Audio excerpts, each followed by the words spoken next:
আসসালামু আলাইকুম রহমতুল্লাহি ওয়া বারাকাতুহু। সম্মানিত দর্শক, আলোর প্রতি টিভি চ্যানেলের পক্ষ থেকে আপনাদেরকে জানাই শুভেচ্ছা ও অভিনন্দন।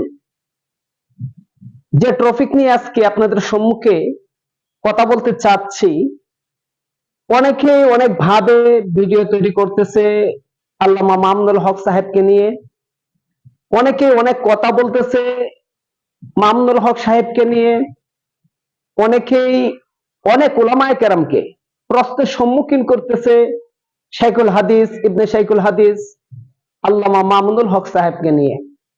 তো আসুন, কি প্রশ্নের সম্মুখীন হচ্ছে গ্রাম অঞ্চলের উলামায়ে কেরাম এবং ইউটিউবাররা, কিভাবে তারা থাম্বনেল তৈরি করতেছে, ভিডিও তৈরি করতেছে প্রশ্নের সম্মুখীন হওয়ার পরে, সে বিষয় নিয়ে কথা বলবো।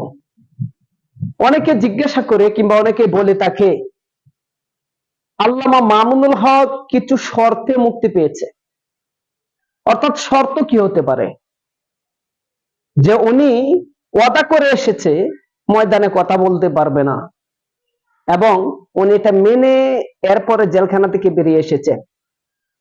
অনেকে আবার এ কথা বলতেছেন যে সরকার বিরোধী কোনো কথা আল্লামা মামুনুল হক সাহেব কখনোই বলতে পারবে না, এটা উনি ওয়াদা করে এরপর জামিন পেয়েছেন। দেখুন, এ বিষয়ে প্রথমে বলতে চাই, ওলামায়ে কেরাম কোন সরকারের বিরুদ্ধে কখনোই কিছু বলে না। ওলামায়ে কেরাম কোরআন ও হাদিস থেকে কথা বলে, আর কোরআন ও হাদিস থেকে কথা বলার পরে কার ভিতরে চুল খাবে এটা একজন কোরআনের ধারক বাহকদের দেখার, গণার, বুঝবার টাইম নেই। অর্থাৎ কোরআন ও হাদিসের ব্যাখ্যা উলামায়ে কেরাম কোরআন ও হাদিস থেকে দিবেন। কার গায়ে লাগলো, এটা কি কোনো সাধারণ মানুষের গায়ে লাগলো, সেটা উলামায়ে কেরাম দেখার টাইম নেই। কোরআন ও হাদিসের ব্যাখ্যা দেওয়ার পরে চুলকানি কি কোনো কৃষকের ভিতরে শুরু হলো, এটাও দেখার টাইম নেই। কোরআন ও হাদিসের ব্যাখ্যা দেওয়ার পরে, কোরআন থেকে তাফসির করার পরে কোনো ব্যবসায়ী ভাইদের গায়ে কি লাগলো, কেমন লাগলো, এটাও দেখার টাইম নেই।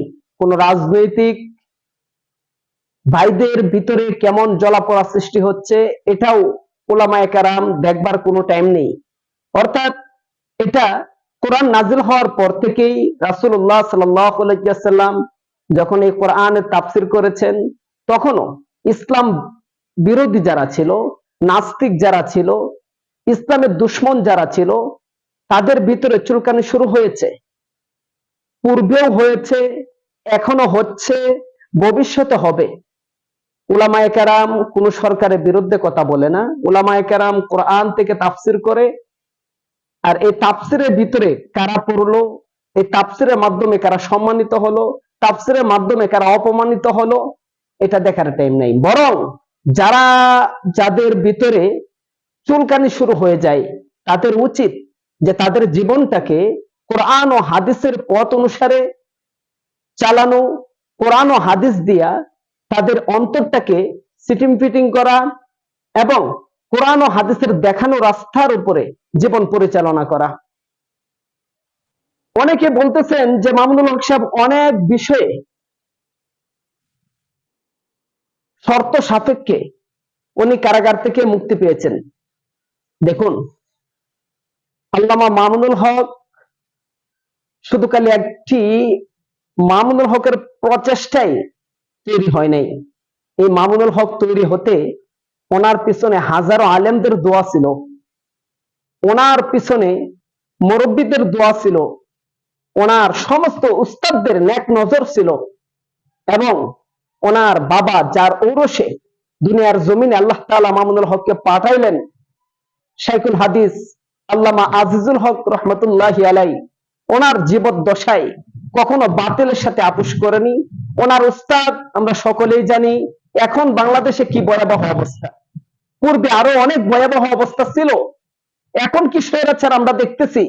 ইয়াহিয়া খান, বুট্টু খান, তাদের আমলে তো আমরা ছিলাম না, তাদের শাসনকালে তো আমরা ছিলাম না, তবে ইতিহাস সাক্ষী দেয় বর্তমান স্বৈরাচার সরকারের চেয়েও 1000 গুণ বেশি স্বৈরাচার ছিল ইয়াহিয়া খান, ভুট্টো খান।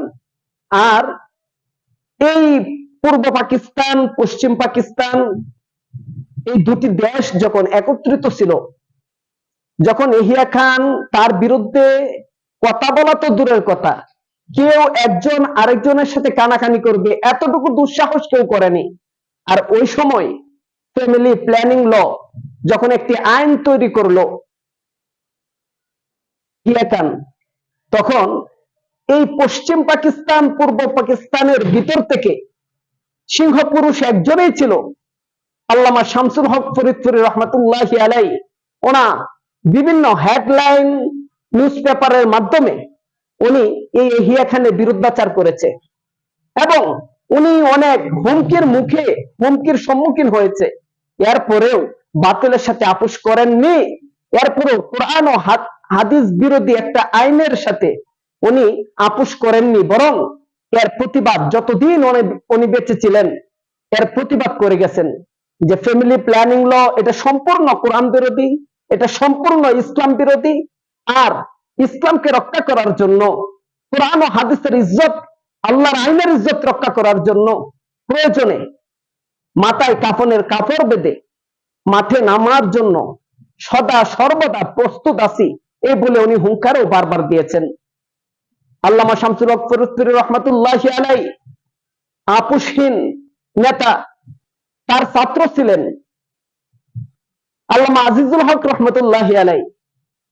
আজিজুল হক রহমতুল্লাহি আলাইহি কেমন নেতা ছিলেন সেটি এখনো পর্যন্ত সোশ্যাল মিডিয়ায় জীবন্ত, চিরকাল জীবন্তই থাকবে ইনশাআল্লাহ।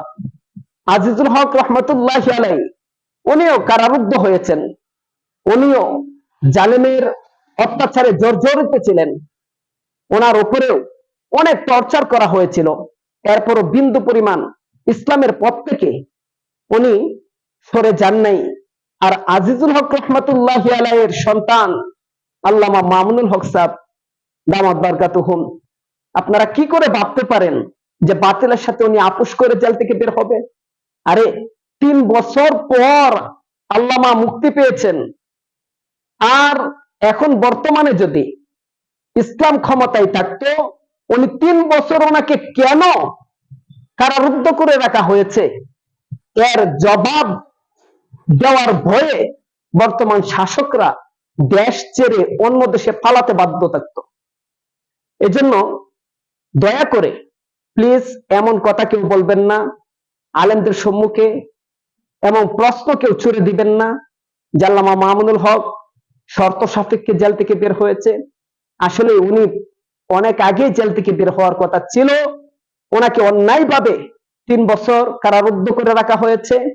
এবং যারা কিংবা যাদের কারণে আল্লামা মামুনুল হক সাহেব 3 বছর কারারুদ্ধ থেকেছেন, ওনার সন্তানরা ওনার ভালোবাসা থেকে বঞ্চিত হয়েছে, ওনার ফ্যামিলি ওনার ভালোবাসা থেকে বঞ্চিত হয়েছে, এবং হাজার হাজার মানুষ, পথ ভোলা মানুষ, কোরআন হারা মানুষ, যারা কোরআনের ভিতরে ইতিমধ্যে ওনার তাফসীরে ফজিলতে বদৌলতে ফয়েজে বরকতে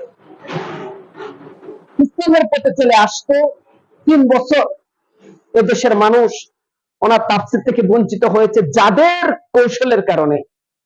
তারা শুনে রাখেন, ওয়ামাকারু ওয়ামাকারাল্লাহ ওয়াল্লাহু খায়রুল মাকিরিন। আল্লাহ পাক রব্বুল আলামিন বলেন, বান্দা তুমি কি কৌশল অবলম্বন করবা, মনে রেখো আমি আল্লাহ সবচেয়ে বড় কৌশলকারী। এজন্য আপনারা যে যে কৌশলে অবলম্বন করেন না কেন, আল্লাহ তাআলা তার চেয়ে বড় কৌশলকারী। আল্লামা মামুনুল হক বীরের বেশেই বের হয়ে এসেছেন এবং আগে যেমন ওনার পাওয়ার ছিল, আল্লাহ তাআলা তার ক্ষমতা বিশ্বব্যাপী করে দিয়েছেন। এখন শুধু খালি বাংলাদেশে নয়, বিশ্বব্যাপী নেতা হিসাবে উনি স্বীকৃতি পেয়েছেন এবং আজীবন মানুষের মনিকুঠায় সর্বোচ্চ সম্মানের জায়গায় মামুনুল হক সাহেব থাকবে। কিয়ামত পর্যন্ত উলামায়ে কেরামের অন্তরে জীবিত থাকবে। কিয়ামত পর্যন্ত ওনার উপদেশগুলা আগামী প্রজন্ম গ্রহণ করবে এবং ওনাকে অনুসরণ করেই, ওনার আদর্শকে বুকে লালন করেই আগামী প্রজন্ম সামনের দিকে অগ্রসর হবে ইনশাআল্লাহ। আল্লাহ পাক রব্বুল আলামিন আমাদের সকলকেই সত্য বুঝার তৌফিক দান করুক, হক বুঝার তৌফিক দান করুক, ইসলাম বুঝার তৌফিক দান করুক, আলেম উলামাদের সম্মান করার তৌফিক দান করুক। পাশাপাশি পরিশেষে এটাই বলতে চাই, আমার চ্যানেলে যারা আমার ভিডিওটি দেখছেন, যদি ভালো লেগে থাকে অবশ্যই একটা লাইক দিয়ে দিবেন। আর যদি কোনো মন্তব্য থাকে, ভিডিওটি কেমন লাগলো অবশ্যই কমেন্ট বক্সে জানিয়ে যাবেন। আলোর পথে টিভি চ্যানেলে নতুন হয়ে থাকলে চ্যানেলটি লাইক, শেয়ার এবং সাবস্ক্রাইব করে পাশে থাকা বেল আইকনটি বাজিয়ে রাখবেন। জাযাকাল্লাহ।